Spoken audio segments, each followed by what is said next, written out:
The Greenvale General Hospital is down the road by the lake. It's too far to walk. Come on, get in the car. If I'm riding in a car, George, I prefer to be the driver. Can you provide a car for me? What are you talking about? You don't even know how to get there. Which is another good reason for me to drive, George. I need to learn my way around town. Oh, man. Very well. Then I'll ride with you. I want to keep an eye on you. Fair enough. Just one thing, Agent Morgan. Your involvement in this case is limited. That means you don't have to learn your way around town. George, we'd better get moving. The hospital closes at 2100.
Zach, we're heading for the Greenvale General Hospital. According to George, it's down the road by the lake.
Zach, picking up from where we left off, speaking of 80s movies, one jewel in the rough springs to mind.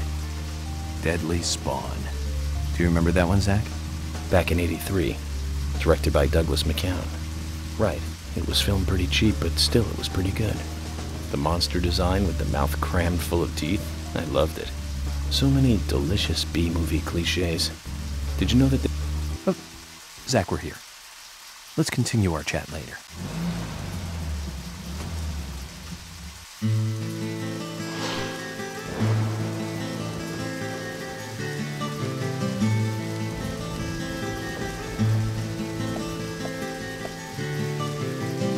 Agent Morgan, have you no respect for rules and protocol?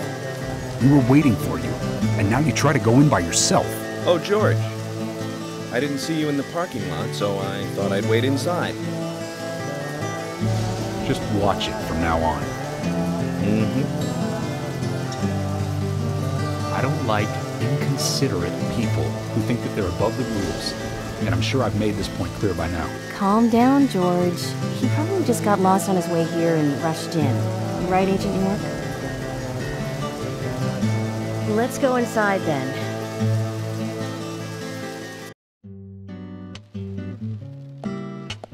Hello, Sheriff.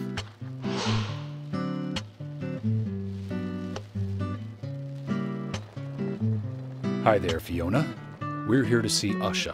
Do you know where he is? I think Dr. Johnson is in the computer room. A computer room? In a hospital? Nice to meet you, Mr. FBI agent. The computer room is where our employees share a computer. Very nice to meet you, too. I'm FBI Special Agent Francis York Morgan. But how did you know I was FBI? Easy.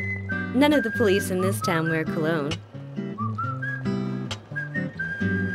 Besides, that scar on your face is the biggest rumor in town. Rumors get exaggerated as they spread, even in the countryside. What's that you're reading, if I may ask?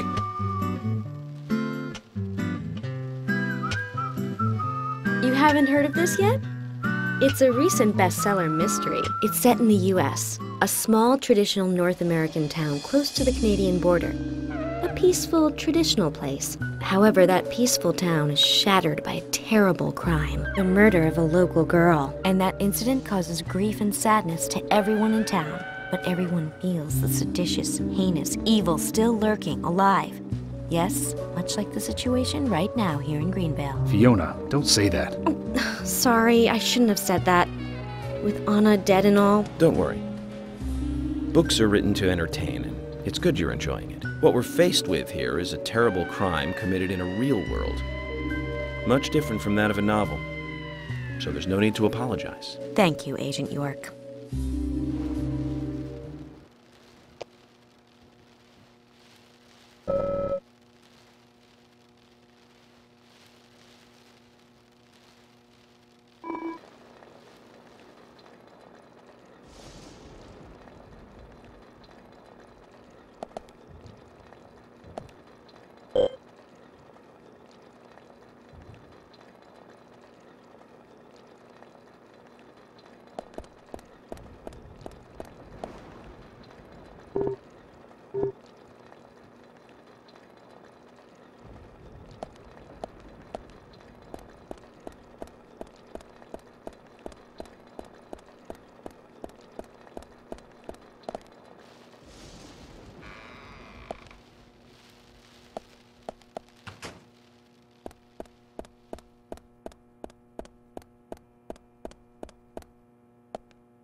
We couldn't find him.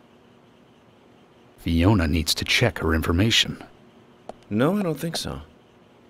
Does the doctor like playing games by any chance? What do you mean? There's a message on the computer, and a card key already set in place. The king passes the rook and meets the bishop. The knight takes a pawn along for the queen. What does that all mean? It's a simple puzzle. Zach, let's take him up on his challenge. You can do this, right?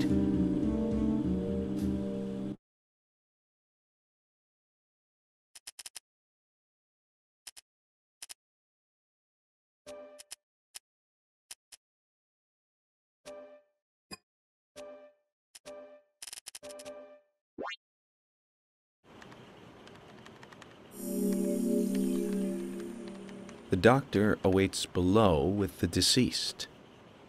Another code? But there's nowhere to insert a password. More games. I'm going to get Fiona to call Usha up here right now. No need, George. The message appeared with the card key. It's telling us where to use it. This is not the time to be joking around, Agent Morgan. Dr. Usha is below with the deceased. With Anna. Below being underground, I take it. Simple. Simple. Then it's time to meet the mischievous architect of this little game. Nah.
Usha, sorry to keep you waiting.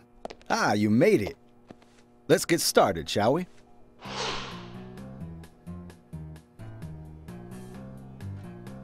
This is Agent Morgan from the FBI. Nice to meet you. I'm Usha Johnson, the doctor in this hospital. FBI Special Agent Francis York Morgan. Please call me York. Everyone calls me that. Very well, Agent York. Are you a forensic practitioner? Let's just say I've dealt with corpses before. That battle of wits, by the way. Did you create that yourself? Mm-hmm. I just wanted to see if our FBI agent could handle the task. I see. Well, it was pretty fun. Oh, I'm glad you liked it. We don't have much time. We need those autopsy results.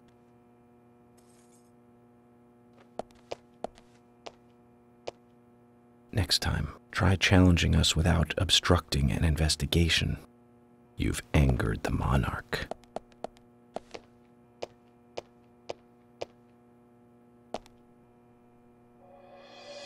From the onset of rigor mortis, the stiffening of the muscles, the time of death is estimated to be between 20 and 2200 hours. That's still quite early for such a crime to take place. Note that there are 2 exterior wounds, pressure marks around the neck, and a long cut running from chest to abdomen. Blood marks on her right hand tell us she was gripping something round in her right hand.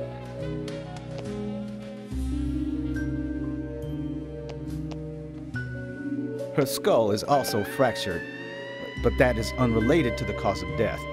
It probably happened to her after she was killed.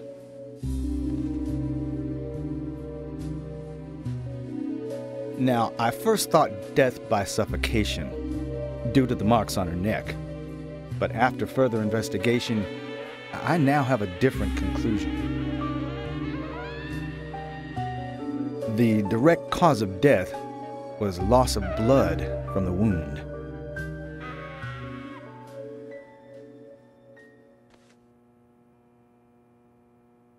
Which means... She was cut up while she was still alive. Yes, a sharp knife was used. It was inserted beneath the sternum and then quickly sliced downwards. The excessive loss of blood from her internal organs is what actually killed her. Her nails are clean, and with no skin cells from the attacker. She also doesn't appear to have been bound nor badly beaten. She was apparently killed without resistance. The most tragic thing, however, was that she was unable to speak her story to anyone who could hear her cries.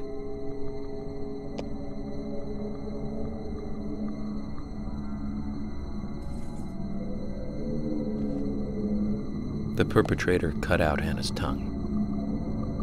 Well, I believe she was drugged first to phase her consciousness, and then the killer killed her.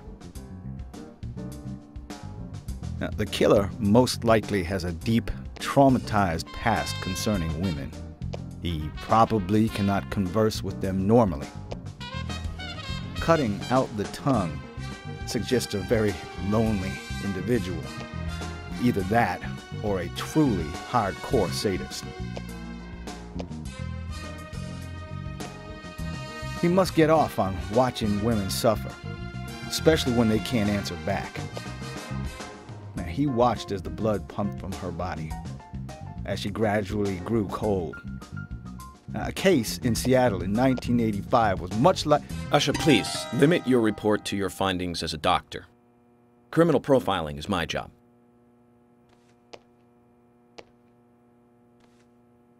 You're wrong, also. Anna died fully, deeply, painfully aware of what was happening to her. But, Tell me, what time did it stop raining on the night Anna was killed?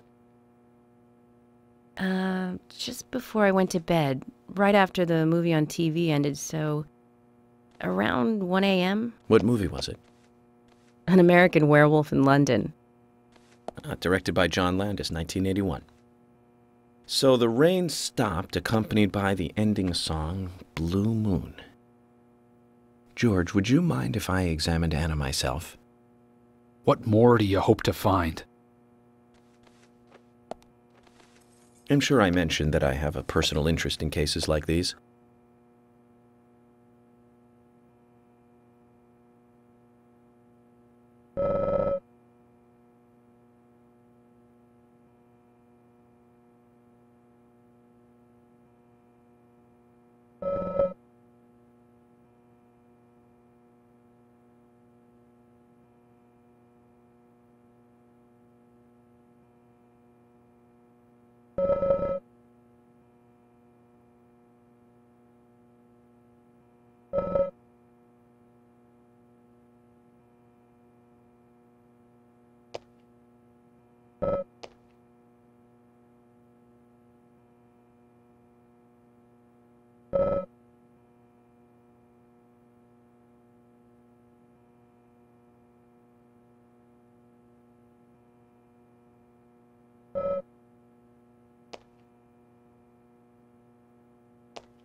From her lack of resistance, I'd say that Anna's injuries happened very quickly. Unable to speak, she was then left to cry herself to death. Zach, it's all starting to come together. The perpetrator stayed with her for at least 2 hours until it stopped raining. At the estimated time of her death, it was still raining, but you can still see tear marks on her cheeks. That means she was killed under a roof somewhere. She was then carried into the woods after it stopped raining. There's one other thing. Her tongue was removed with a very blunt knife. In fact, it's more likely it was simply chopped off. Asha, are you a passionate man? Well, not particularly, but I am man enough should the moment call for it. George, how about you? I'm very passionate, yes. Especially when it comes to women. But I don't see what that has to do with anything. George, the perpetrator, is just like you. He's passionate about women. He's a passionate kisser. This was a kiss of death. The perpetrator bit off Anna's tongue. We'll never get a dental print from a wound like this. But this is still a big lead.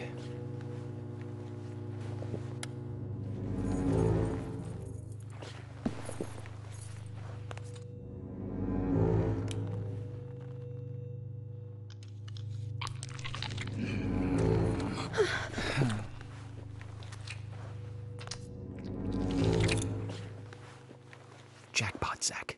A shame, but our old-time all-American sightseeing tour just came to an end. This case is now under the jurisdiction of the FBI. I'm assuming command. I'll need you to assist me in the investigation.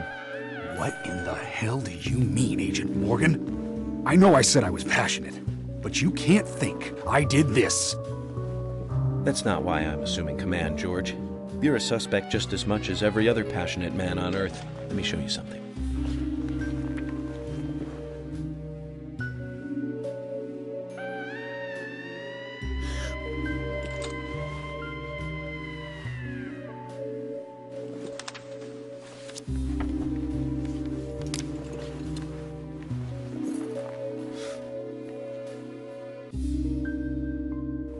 There you go. Amazing, huh? I'm sure you have a lot of questions, but most of the details are top secret. George, Emily, we should be going. No need to stay here any longer. Okay. I have to sign the release. Just give me a moment. Very well. I'll go on ahead. I can't take it any longer down here.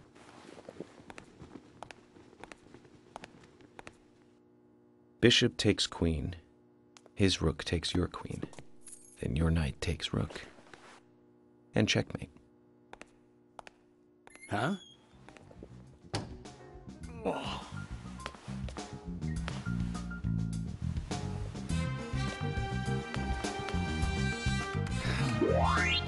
My first victory in the Grandmaster ranking.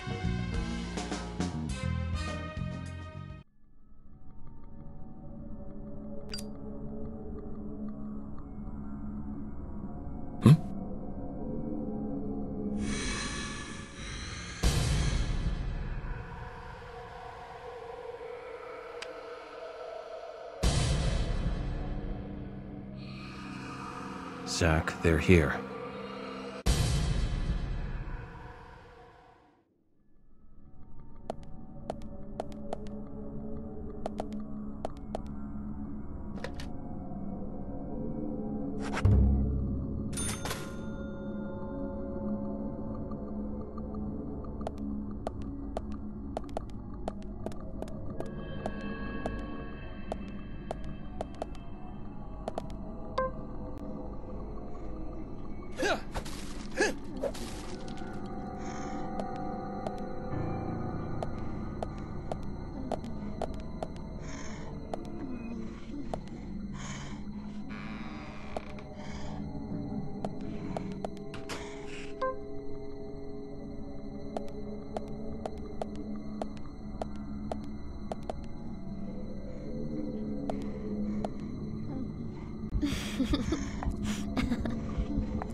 Yes.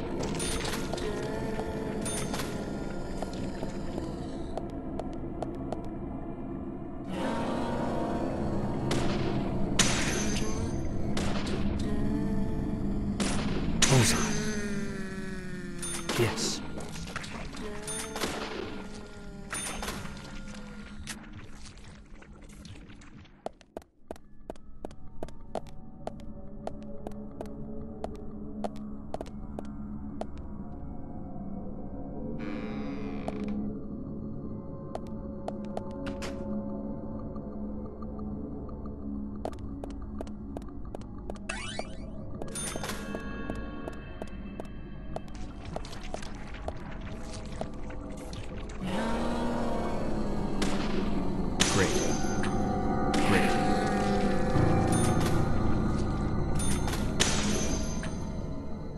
Great.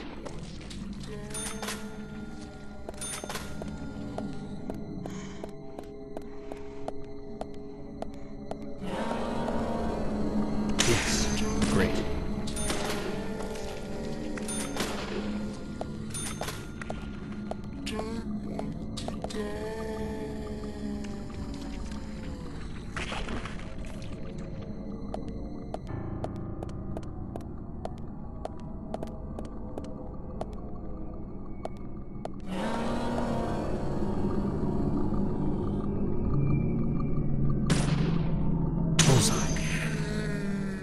Bullseye.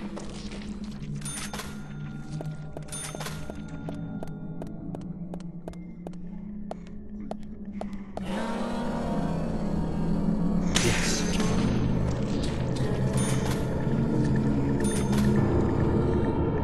Yes.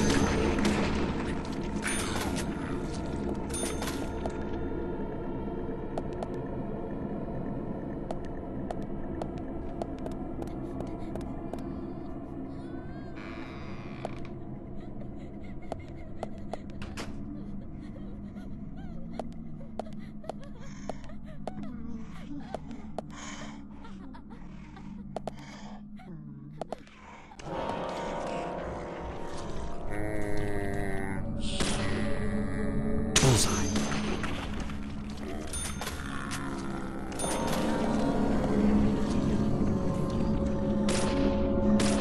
Great. Nice shot. Amazing.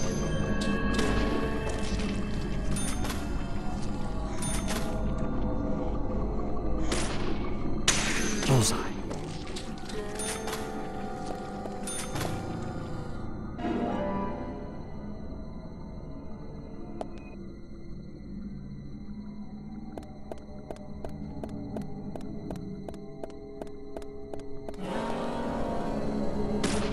Yes.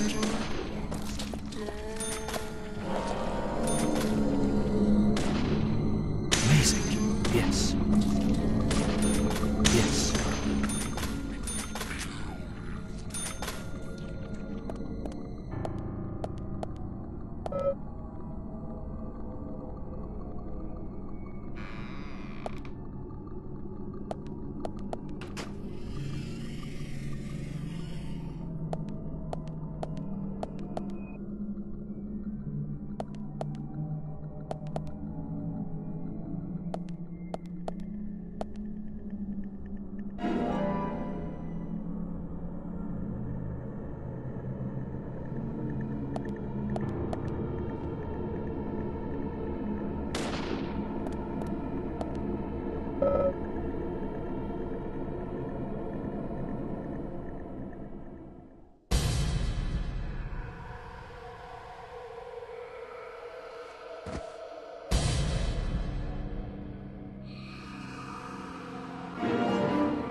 Bullseye. Amazing. Yes.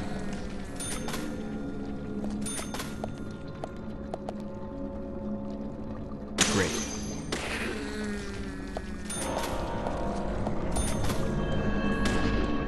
Nice shot.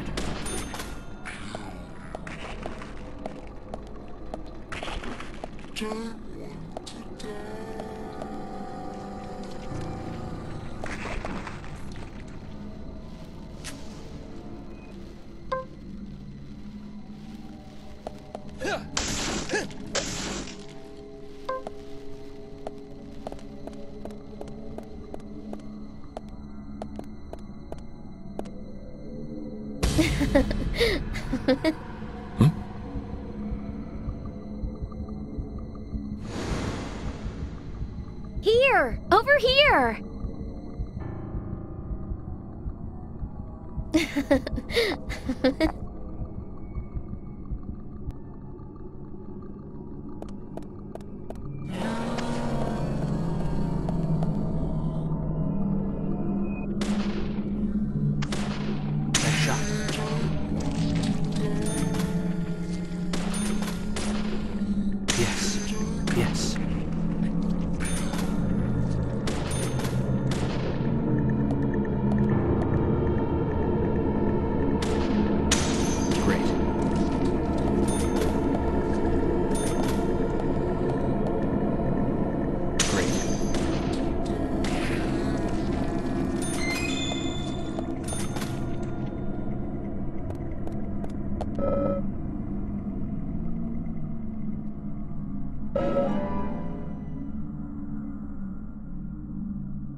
Huh?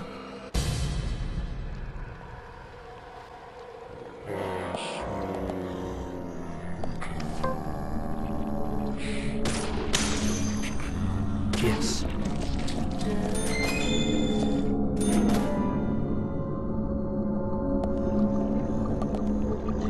Bullseye.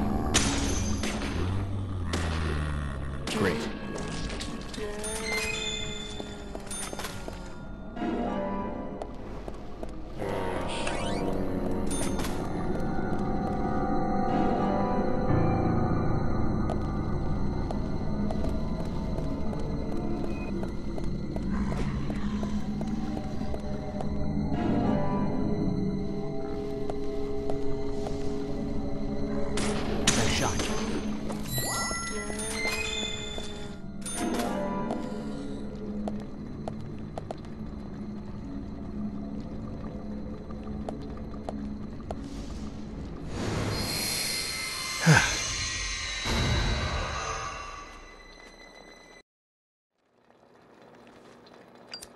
Agent Morgan, if you're so desperate, then why not smoke two at once?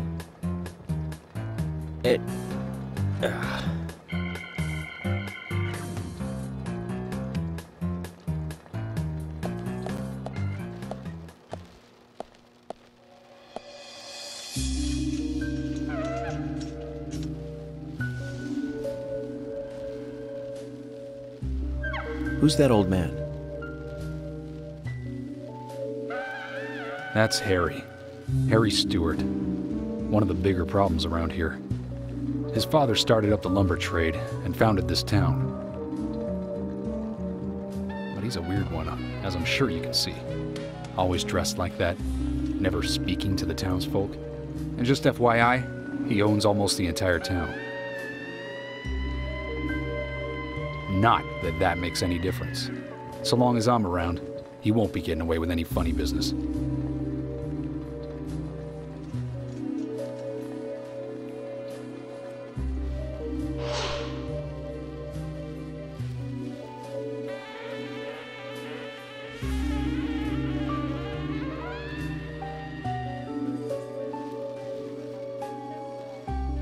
Mr. Francis York Morgan, haste won't lead you to what you seek. Keep your eyes focused on your footing as we speak. So says Mr. Stewart.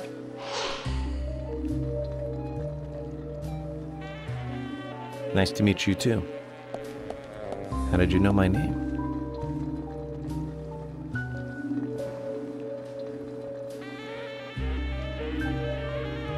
Mr. Francis York Morgan, information desires you, just as you desire information too. So says Mr. Stewart. Harry, stop trying to get in our way. Keep this up, and even you'll have to answer to the law.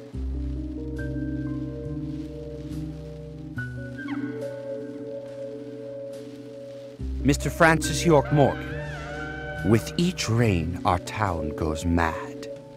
To our disdain, unpreventable, so sad. So says Mr. Stewart. Thanks for the warning.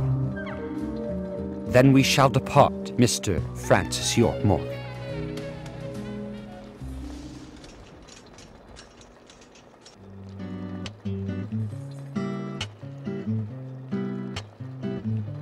That's how he always is. Always spouting that nonsense. Don't give it any thought. It's all gibberish. Emily here. Uh-huh. Oh. Okay, thank you, Thomas. Agent York, we've contacted the first witnesses to the crime scene. You can interview them where they found the dead body. Excellent. I was just about to ask if you could take me there.